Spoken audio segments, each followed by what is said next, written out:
Hello students, today we are going to see in biology what are the syllabus in the biology topic.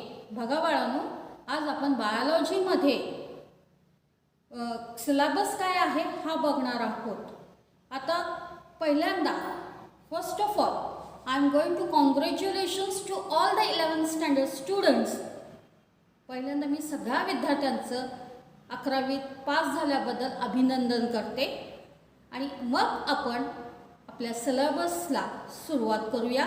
12वी काय syllabus आहे, what is the syllabus in 12th standard, 12वीत काय आहे ते आपण आज बघणार आहोत. आता ह्या सिलेबसमध्ये बरेच प्रश्न मला येणार आहेत की मॅडम हा टॉपिक जुन्या पद्धतीने आहे कसा आहे. तर मी एवढंच एक उत्तर तुम्हाला ह्या व्हिडिओमधून सांगणार आहे की मलाही अजून कुठल्याही शिक्षकांना अजून कल्पना नाही आहे की जुन्या पद्धतीनं 25% 12वीचा टॉपिक रिड्यूस होणार आहे किंवा नाही. We also don't know, any teacher don't know whether it will be reduced 25% according to the 12th standard which are going to appear for this exam. त्यामुळं तुम्ही प्रश्न विचारा, पण माझं एकच उत्तर आहे. I am going to answer one question that you have to study complete syllabus. Complete अभ्यास करायचा आहे because you have to appear for the NEET as well as the CET. तुम्हाला 2 परीक्षा आपल्याला द्यायच्या आहेत, तर त्याच्यासाठी आपल्याला हा अभ्यास करणं खूप गरजेचं आहे.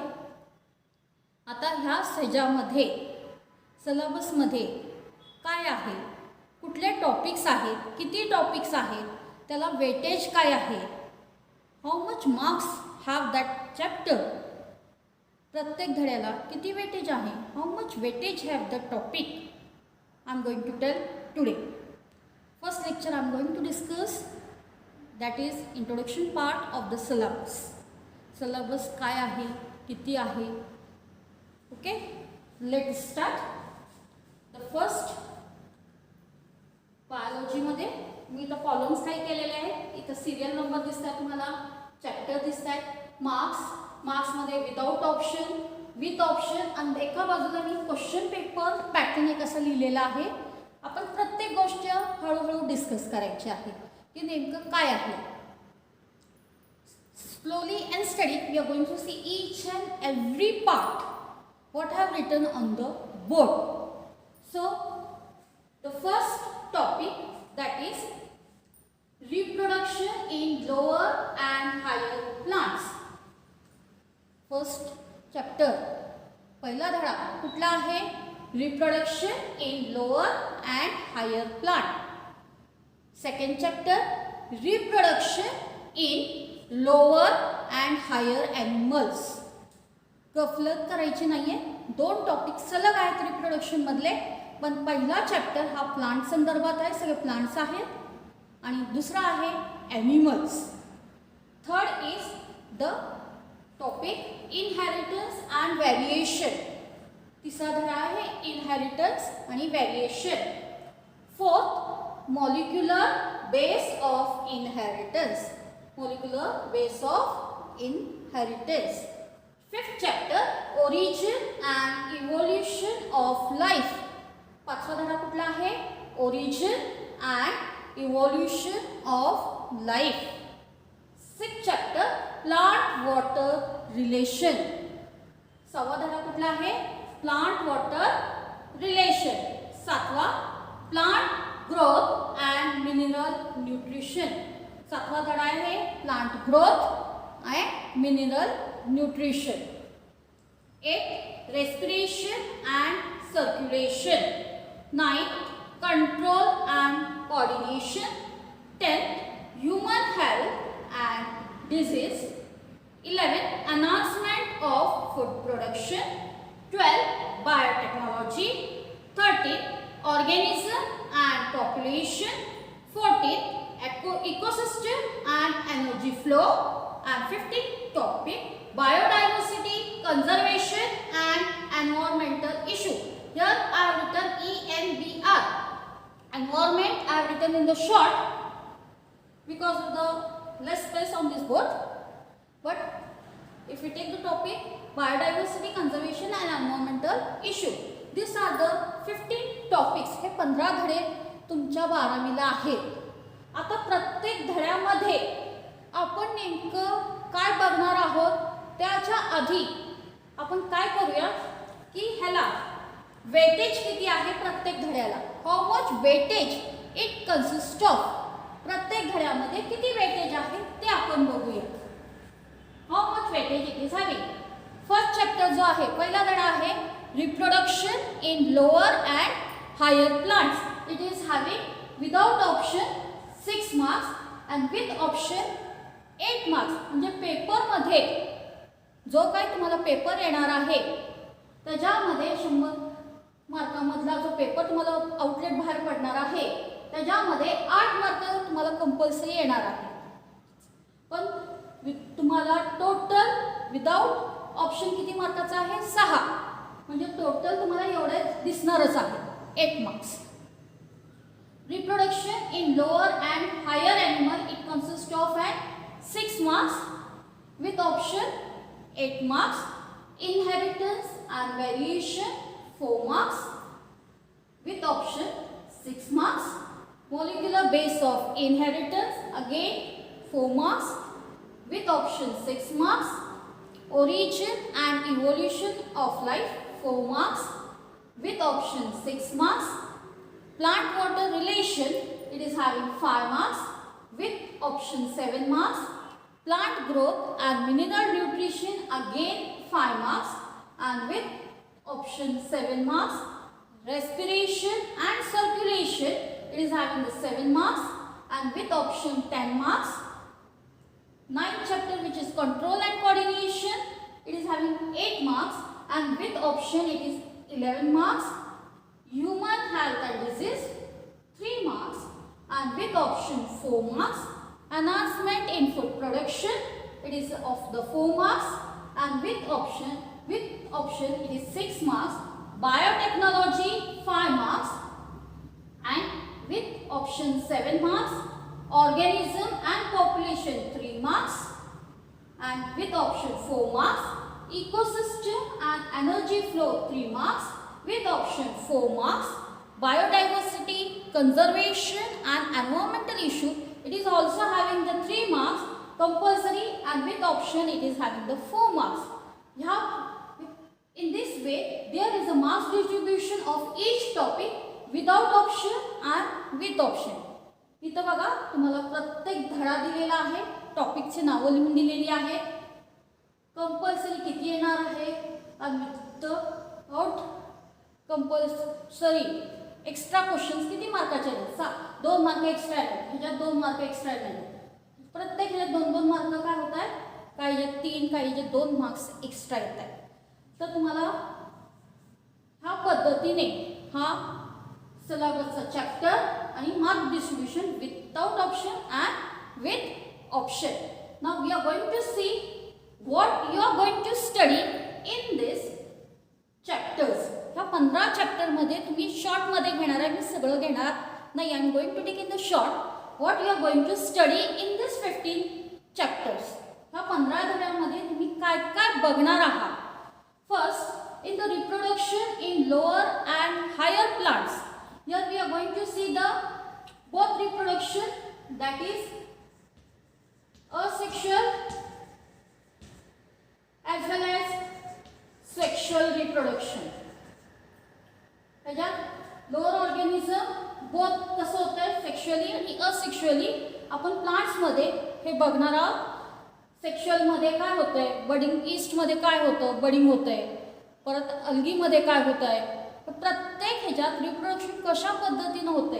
तर सेक्शुअल घेतलं की सेक्शुअली मीन्स द फ्लावर, फ्लावरमध्ये रिप्रोडक्शन कसं होतं, फ्लावर्समध्ये किती भाग आहेत, how many parts are present in the flower, which part is very important, कुठला भाग त्याच्यातला महत्त्वाचा आहे. मग त्या फ्लावरमधला अँड्रोशियम, गायनोशियम, अँड्रोशियमचं स्ट्रक्चर, स्ट्रक्चर, मग त्याच्यात मेल गॅमेट कुठं तयार होतात, फिमेल गॅमेट कुठं तयार होतात, मग त्याचं फ्युजन झाल्यानंतर त्याला डबल फर्टिलायझेशन म्हटलं जातं. मग फर्टिलायझेशन झालं तर फ्रूट तयार होतो, सीड तयार होतो, मग हे फ्रूट सीड्स हे आपण सगळं या reproduction in lower and higher प्लांट्समध्ये बघणार.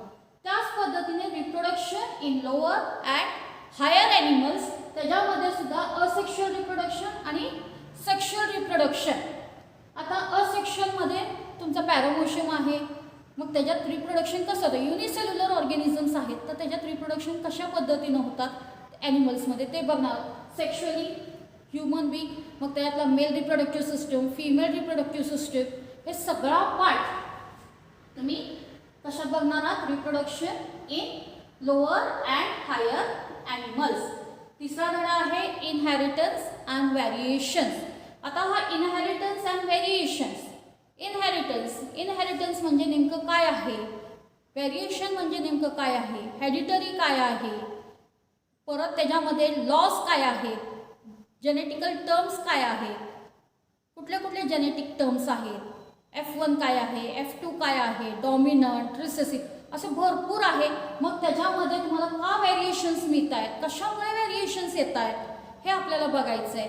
वेगवेगळे लॉज आहेत, लॉ ऑफ डॉमिनन्सी आहे, लॉ ऑफ सेग्रिगेशन आहे, लॉ ऑफ इंडिपेंडेंट असॉर्टमेंट आहे. मग हे कशामुळे होते, डेव्हिएशन्स आहेत, त्या लॉमध्ये काय फरक झाला त्याला आपण डेव्हिएशन्स म्हणणार आहोत. मग हे सगळं त्याच्यामध्ये आहे. क्रोमोझोमल थिअरीज आहेत. मग हे क्रोमोझोमल थिअरीमध्ये what is going to happen, कुठले सिंड्रोम्स तयार होतात हे आपण सगळं कुठल्या टॉपिकमध्ये बघणार आहोत, inheritance and variations. Molecular basis of inheritance. आता या मॉलिक्युलर बेसिस ऑफ इनहेरिटन्समध्ये आपण काय बघणार आहोत, तर it is completely based on the different इनहेरिटन्समधले जे एक्सपेरिमेंट्स केले गेलेले आहेत ते एक्सपेरिमेंट्स बघणार आहोत. वेगवेगळे एक्सपेरिमेंट्स झाल्यानंतर DNA स्ट्रक्चर कसं आहे, RNA काय करतो, DNA काय करतो, हे आपण सगळं ह्या मॉलिक्युलर बेसिस ऑफ इनहेरिटन्समध्ये बघणार आहोत. पाचव्यामध्ये origin and evolution of life. आपलं इव्होल्युशन कसं झालं लाईफचं, ओरिजिन कुठून आलं, हे सगळं ह्या ओरिजिन अँड इव्होल्युशन ऑफ लाईफमध्ये बघणार आहोत. Plant water relation. आता प्लांटमध्ये पाण्याचा काय उपयोग आहे, काय संबंध आहे, किती संबंध आहे. ज्यावेळेला आपण झाड लावतो त्याला रूट्स सीड लावलं तर सीडमधनं जे रूट्स तयार होतात मग त्याला तिथं पाणी घालतो, मग ते ॲब्झॉर्प्शन केल्यानंतर रूट्सनी मग ग्रोथ कशी होते, काय प्रकार घडतो त्याच्यात, रूट ॲब्झॉर्प्शन कशा फेजेस आहेत, त्यात काय काय घडतं ते आपण सगळं ह्या प्लांट वॉटर रिलेशन्समध्ये बघणार. नंतरचा plant growth and mineral nutrition. तर प्लांट ग्रोथ ह्याच्यावरच तुमच्या लक्षात झाड कसं वाढतं, how the growth is taking place in the plant. मग ही ग्रोथ होत असताना त्याची लेंथ किती आहे, ब्रेथ किती वाढते, त्याचं ग्राफिकल रिप्रेझेंटेशन काय, त्याच्यात काय घडतं ते आपण या प्लांट ग्रोथमध्ये बघणार आहोत. Mineral nutrition. न्यूट्रिशन्स कुठले कुठले लागतात, कुठले न्यूट्रिशन ह्या झाडामध्ये हानिकारक आहेत, कुठले चांगले आहेत. समजा एखादं न्यूट्रिशन आपण जास्त टाकलं मग ते न्यूट्रिशनमध्ये काय होतं, ग्रोथ हार्मोन्स आहेत आपल्याकडे, ऑक्झिन आहे, जिबलेरिन आहे, ॲब्सिसिक ॲसिड आहे, सायटोसायनिन आहे. मग हे जर घातल्यानंतर किंवा कमी झालं जास्त झालं तर याचा काय परिणाम होणार आहे, या ग्रोथ हार्मोनचा किंवा न्यूट्रिशनचा काय परिणाम होणार आहे, हे सगळं आपण या 7व्या धड्यामध्ये बघणार. Plant growth and mineral nutrition. 8 is respiration and circulation. Respiration, मग आपल्यामधला जो रेस्पिरेशन आहे, मग ह्याच्यात रेस्पिरेशन आपण 11वी एक टॉपिक बघितला होता, त्याच्यात फक्त आपण प्लांट सेल बघितला होता. मग ह्या सुरुवातीला इंट्रोडक्शनमध्ये दोन्ही घेतलेलं आहे, प्लांट पण घेतला आहे आणि नंतर continue with the animal human being. तर यामधलं मग रेस्पिरेशन कसं होतं, त्याच्यात सर्क्युलेशन कशा पद्धतीनं होतं, काय काय पार्ट्स होत आहेत त्या सर्क्युलेशनमध्ये, हे सगळं तुम्ही रेस्पिरेशन अँड सर्क्युलेशनमध्ये बघणार आहात. 9व्यामध्ये control and coordination. How it is going to be control. जे काय प्रोसेस होतात मग हे कंट्रोल कसं केलं जातं, कोऑर्डिनेट कसं केलं जातं, हा ह्या चॅप्टरमधला पार्ट आहे. 10वा ह्युमन हेल्थ अँड डिझीज. मग ह्युमन जी आपली जी हेल्थ आहे मग त्या हेल्थमध्ये वेगवेगळे डिझीज येतात. मग त्याच्यात निमोनिया असू द्या, मलेरिया असू द्या, कोविड आत्ता चालू आहे, कोरोना व्हायरस असू द्या, डेंग्यू असू द्या, मग हा डिझीज आहे. मग तो डिझीज झाल्यानंतर त्या डिझीजमध्ये काय होतंय, त्या डिझीज काढून ग्रोथ कुठल्या मॉस्किटोमधनं किंवा कुठल्या वॉटरमधनं होतोय का, वॉटरबॉर्न डिझीज आहे का, इन्सेक्ट बॉर्न डिझीज आहे, कुठले डिझीज आहे ते इथं आपण बघणार आहोत. मग त्याचं प्रिकॉशन्स कसे घ्यायचे हे सगळं आपण ह्युमन हेल्थ अँड डिझीजमध्ये बघणार आहोत. नंतरचा 11वा चॅप्टर आहे एनहान्समेंट ऑफ फूड प्रोडक्शन. आता एनहान्समेंट ऑफ फूड प्रोडक्शन, आता ह्याच्यात एनहान्समेंटचाच अर्थ की ह्युमन वेलफेअर, माणसांच्या उपयोगी जे काही फायदे आहेत ते आपण इथं बघणार in the form of food. अन्नाच्या स्वरूपात काय काय फायदे आहेत, मग ते कशा पद्धतीनं आहेत ते आपण सगळं या एनहान्समेंट ऑफ फूड प्रोडक्शनमध्ये बघणार आहोत. मी एक सोपं ह्याच्यातलं उदाहरण तुम्हाला घ्यायचं म्हटलं तर household, human welfare in household. घरामध्ये हा फूड प्रोडक्शन आपल्याला कसा उपयोगी होतो. आपण आता उन्हाळा चालू आहे, घरातल्या सगळे मंडळी काय करतात, गहू भिजत घालतात आणि त्याच्या कुरवड्या करतात. हे जे भिजण्याचं जे प्रोसेस आहे, जे फर्मेंटेशन ज्याला आपण म्हणतो, मग ते आपण इथं बघणार. त्याचं प्रोडक्शन आता जुन्या काळात कसं होतं, घरगुती करून, आता ते इंडस्ट्रियल झालं म्हणून त्याचं नाव दिलेलं आहे फूड प्रोडक्शन. इडली घरावरती होती, आता इडली आपल्याला रेस्टॉरंटमध्ये मिळते. म्हणजे काय झालं, त्याचं हे इन्क्रीमेंट वाढलेलं आहे, त्याचं दुकान का झालेलं आहे, दुकानात इंडस्ट्रियल प्रोसेस झालेलं आहे म्हणून त्याचं नाव दिलेलं आहे फूड प्रोडक्शन. असे वेगवेगळे इडली कशी तयार होते किंवा बरंच आहे, बायोगॅस आहे, भरपूर आपण ह्याच्यात वाईन बियर हे आपण सगळं ह्याच्यात अभ्यास करणार आहोत. Biotechnology, biotechnology it is a application part of the molecular basis, applicated part आहे. DNA ॲप्लिकेशन कसं केलं गेलेलं आहे आपल्या ह्याच्यात, जेनेटिकल मॉडिफाईड क्रॉप, ज्याला शॉर्टमध्ये GM म्हणतो आपण, जेनेटिकल मॉडिफाईड. मग क्रॉप्स आहेत, प्लांट्स आहेत, ॲनिमल्स आहेत, मग हे सगळं आपण अभ्यास ह्याच्यात करणार बायोटेक्नॉलॉजीमध्ये. नंतरचं आहे ऑर्गॅनिझम अँड पॉप्युलेशन. मग ऑर्गॅनिझम, मग तो प्लांट असो किंवा ॲनिमल, मग ते पॉप्युलेशन कसं झालेलं आहे, इन्क्रीज कसं झालेलं आहे, पॉप्युलेशन किती वाढलेलं आहे, मग इन्क्रीज झालं तर त्याची ग्रोथ रेट, डेथ रेट हे काय आहे हे आपण सगळं ह्याच्यात बघणार, ऑर्गॅनिझम अँड पॉप्युलेशन. चौथा टॉपिक आहे इकोसिस्टम अँड एनर्जी फ्लो. मग इकोसिस्टममध्ये कम्प्लिटली मग कार्बन सायकल कशी होते, नाही कार्बन, हायड्रोजन, हे सगळे जे सायकल्स आहेत, तुम्ही ह्या एनर्जी फ्लो कसा होतो, पिरामिडल सायकल आहे, पिरामिड्स आहे, हे सगळं ह्याच्यात आपण बघा इकोसिस्टम अँड एनर्जी फ्लो. शेवटचा biodiversity conservation and environmental issue. आता झाड तोडल्यामुळे काय होतंय, डिफॉरेस्टेशन होत आहे. मग हे सगळे जे काही वेगवेगळे इश्यूज आहेत, वेगवेगळे बायोडायव्हर्सिटी कन्झर्वेशन झालेलं आहे. इन्स्टिट्यूट आता त्याच्यासाठी म्युझियम तयार झालेलं आहे, झुऑलॉजिकल पार्क्स तयार झाले आहेत, हे सगळे बायोडायव्हर्सिटी कन्झर्वेशन्स आहेत. झुऑलॉजिकल पार्क, बॉटॅनिकल गार्डन, मग हे जे बायोडायव्हर्सिटी कन्झर्वेशन आणि त्याच्यावर वेगवेगळे इश्यूज.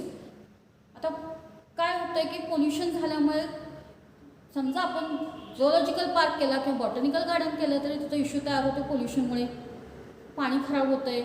मग हे सगळे इश्यूज आपण ह्या शेवटच्या टॉपिकमध्ये बघणार आहोत. सर मी आता शॉर्टमध्ये, in short I have taken what we are going to study in these 15 topics.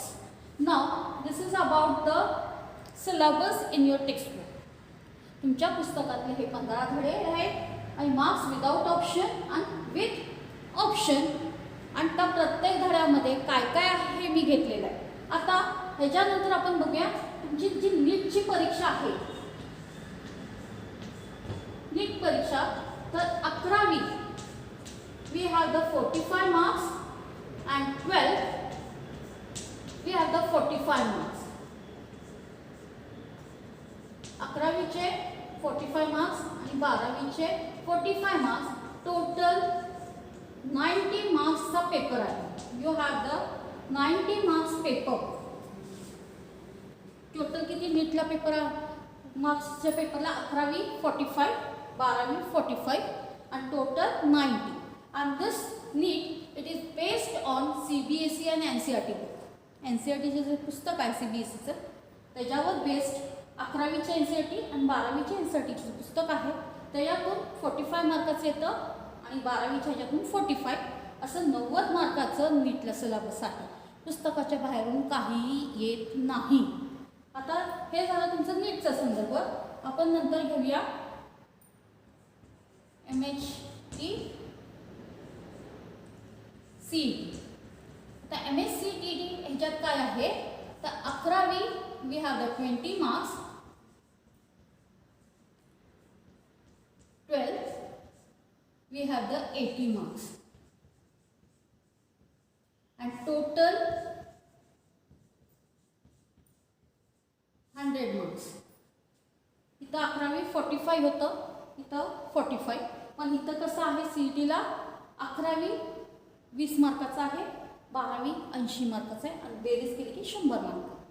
तर total in CET 20 marks 11 and 12 80 marks. In this 20 also 10 marks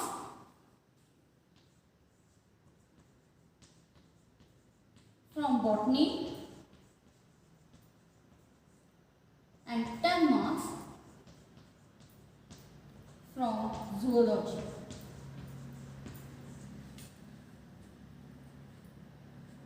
या 20 मधले सुद्धा 2 सेक्शन केलेले आहेत, बॉटनी आणि झुऑलॉजी.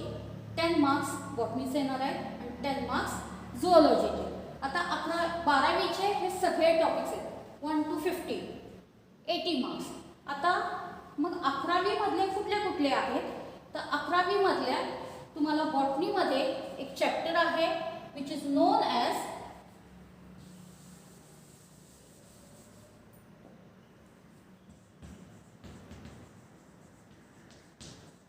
बायोमॉलिक्युल्स. 11वीचा biomolecules, respiration and energy transfer,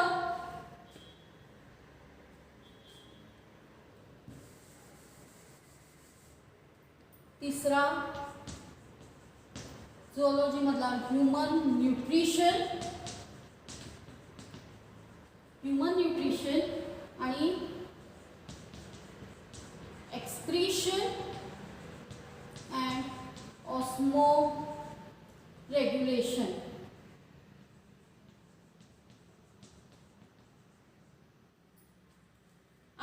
मधला तुम्हाला ह्या वर्षी जो CET सेलनी बाहेर काढलेला जो सिलेबस आहे, 11वी मध्ये जे 20 मार्काचे क्वेश्चन्स टाकायला सांगितले गेले आहेत किंवा अभ्यास मुलांना करायला सांगितलं आहे, तर 11वी मध्ये कुठले धडे आहेत, बायोमॉलिक्युल्स, रेस्पिरेशन हा बॉटनी म्हणजे माझ्या अंदाजे हा 5 मार्काला येऊ शकतो, हा 5 आणि हा 5, म्हणजे टोटल बॉटनी सेक्शन 10 मार्क्स आणि झुऑलॉजी 10.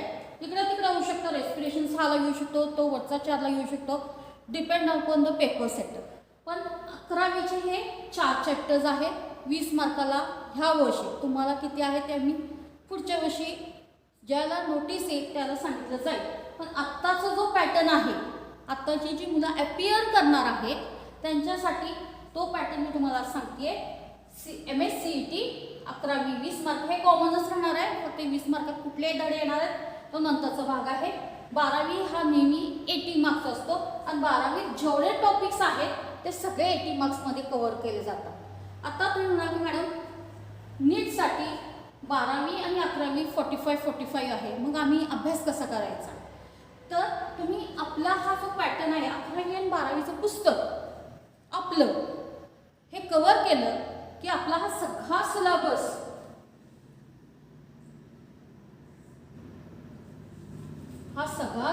काय होतोय, कव्हर होतोय. एखादा पॉईंट इकडे तिकडे प्लस मायनस, नाहीतर सगळा टॉपिक आपल्या 11वी आणि 12वीच्या पुस्तकात ह्याच्यात काय होतो, कव्हर होतो.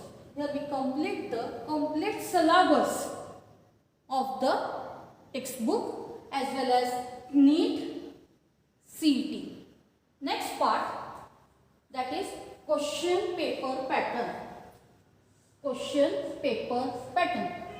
आता क्वेश्चन पेपर पॅटर्न, आता काय झालेलं आहे की तुमच्या फक्त एक युनिट टेस्टच झालेली आहे, तुमची ॲन्युअल ही एक्झाम झालीच नाही कोविडमुळे.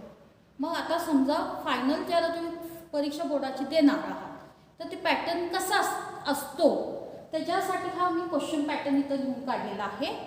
तर क्वेश्चन पॅटर्नमध्ये आपण काय बघणार आहोत, there is the first section, त्यात ABCD असे 4 सेक्शन्स आहेत. A, B, C and D. In this four section, in this first section, question number 1 is MCQ. MCQ म्हणजे multiple choice question, which is of 10 marks. MCQ किती मार्काचे? 10 मार्काचे आहे. आता MCQ when you write, it should be written. MCQ आपण लिहायचं कसं ते आता मी सांगते paper pattern. In this MCQ, you have to write the option and the answer. समजा मी एक उदाहरण घेतलं तर त्याच्यात 4 ऑप्शन दिलेत, A, B, C आणि D, आणि त्याच्यातला फक्त B आन्सर हा करेक्ट असेल तर you have to write in answer. आन्सरमध्ये काय लिहायचं आहे? B and dash. जे बीचं जे इथं काय उत्तर असेल ते इथं बी म्हणून ते कम्प्लीट करा. तुम्ही सेंटेन्स लिहून नुसतंच उत्तर लिहिलं, हे A, B, C नाही लिहिलं तर you are not going to get the marks. तुम्हाला हे मार्क मिळणार नाही. हा कंपल्सरी आहे. हां, तुम्हाला सेंटेन्स लिहायला नको असेल एवढं लिहिलं तरी चालेल, यू गेट द 1 मार्क्स. पण सेंटेन्स लिहून हा न लिहिता तुम्ही आन्सर लिहिलं तर depend on the at that time of situation तुमचे मार्क कमी किंवा जास्त होऊ शकतात. आणि first attempt is the last attempt. परत दुसरा अटेम्प्ट विचार केला जात नाही. In the question number 1 multiple choice क्वेश्चनमध्ये 10 मार्काचा. Question number 2 it is short answer 8 marks. म्हणजे काय? 1 लाईन आन्सर आहे. Here it is coming 1 line answer. एका वाक्यात उत्तर दिले 8 मार्काचे 1 लाईन आन्सर. असं तुम्हाला 18 मार्काचा पहिला सेक्शन आहे. 10 मार्काचे MCQ आणि 8 मार्काचे एका वाक्यात उत्तर द्या, 1 line answer and MCQ. Now in the section B you have the question number 3 to question number 14. किती आहे? 13 पासून 14 12 प्रश्न आहेत. 12 short answer questions. Now this 12 short answer questions, it consists of 16 marks. बघा याला मार्क्स किती आहेत. मी आता बॉक्स करते म्हणजे तुमच्या लक्षात येईल. 16 मार्क्स आहेत आणि ह्या 12 पैकी फक्त तुम्हाला 8 सोडवायचे. It is not necessary you should solve 3, 4, 5 continue. What ever you know, तुम्हाला जे आधी येतंय ते आधी लिहून काढा. तिसरं येत असेल तिसरं लिहा, नंतर त्याच्यामधनं 5वं येत असेल ते लिहून काढा.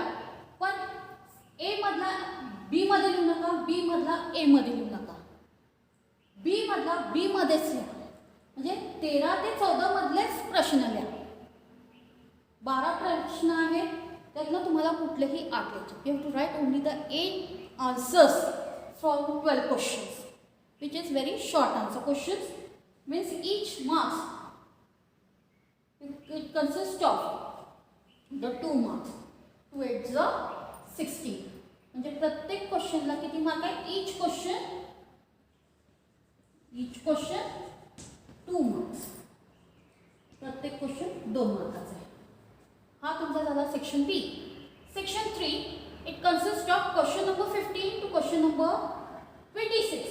Again it have the 12 questions. म्हणजे 15 ते 26 पर्यंत परत 12 प्रश्न आहेत. Short answer questions. Here also you have to attempt 8 questions. But here the marks is 24 marks. म्हणजे इथं ईच क्वेश्चन किती मार्काला झाला? Each question 3 marks. 3 मार्काला शॉर्टच आहे. पण ह्याच्यात थोडासा ह्याच्यापेक्षा एखादा पॉईंट किंवा एखादा प्रश्न जादा असेल आणि 3 मार्काला विचारला जाणार आहे. तर 15 ते 26 पर्यंत 3 मार्काला तुम्हाला 8 प्रश्न लिहायचे. मग ह्याच्यातनं इकडून मी दरवेळेला सांगते की हा 16वा प्रश्न ह्याच्यात लिहायचा नाही. तो 15 ते 26च्या मध्येच लिहायचा. You have to write in between 15 to 26. And the last section 27 to 31 it has a question and it is 5 long answer question.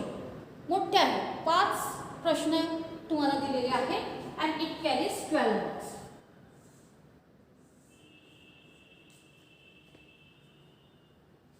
27 to 31, 5 questions, 12 marks. मग आता इथे ईच क्वेश्चनला किती मार्क होणार आहे? Each question it carries 4 marks because you have to write any 3. कुठलेही 3 लिहायचे आणि 3ला प्रत्येक प्रश्नाला 4 मार्क. आता हा झाला तुमचा पॅटर्न बोर्डात येणारा. Section A, section B, section C, section D. इथं हा कंपल्सरी आहे, कुठलाही सोडायचं नाही आहे. इथं तुम्हाला 8च लिहायचे, बीमध्ये, सीमध्ये 8 लिहायचे, डीमध्ये 3 लिहायचे. आणि ह्याच्यात तुम्हाला 12 प्रश्न आहेत. इथं 12 आहेत, इथं 5 आहेत. 12 पैकी 8, 12 पैकी 8, 5 पैकी 3. ह्या पद्धतीने तुम्हाला फायनलला ॲन्युअल्स आता समजा परीक्षा झाली असती, ह्या पद्धतीने क्वेश्चन पेपर तुम्हाला काढला गेला असता, स्केलेटन तुम्हाला मिळालं असतं. पण कोविडमुळे तुम्हाला स्केलेटन पेपर मिळालेला नाही. मग पेपर कसा असतो, काय असतं, कसं असतं, तर त्याच्यासाठी मी पहिल्याच लेक्चरला इंट्रोडक्शनमध्येच क्वेश्चन पेपर पॅटर्न तुमचा घेतलेला आहे, which have the different parts. आता ह्याच्यामध्ये प्रश्न कसे विचारले जातात, काय असतं, ज्यावेळेला जो चॅप्टर चालू होईल त्या पद्धतीने आपण मग 1 मार्काला कसा प्रश्न येणार, 2 मार्काला कसे येणार, मग तो कशा पद्धतीने प्रश्न पडला जातो त्या वेळेला त्या टॉपिकमध्ये ते शिक्षक जो कोणी टॉपिक घेईल तो सांगितलं जाईल की इथं असं होणार आहे, इथं एवढ्या मार्काला ते येणार आहे. तर आजच्या ह्याला आज आपण पूर्ण बायोलॉजीमधला सिलेबस टॉपिक, सिलेबसमधले किती टॉपिक आहेत, 15 टॉपिक्स, त्याचे मार्क्स बघितले, विथ ऑप्शन, विदाउट ऑप्शन, नीटचे मार्क बघितले, CETचे मार्क बघितले, क्वेश्चन पेपर पॅटर्न बघितला. आता ह्यामध्ये तुम्हाला एखादी शंका असेल तर तुम्ही कमेंट बॉक्समध्ये मला विचारू शकता. Thank you very much.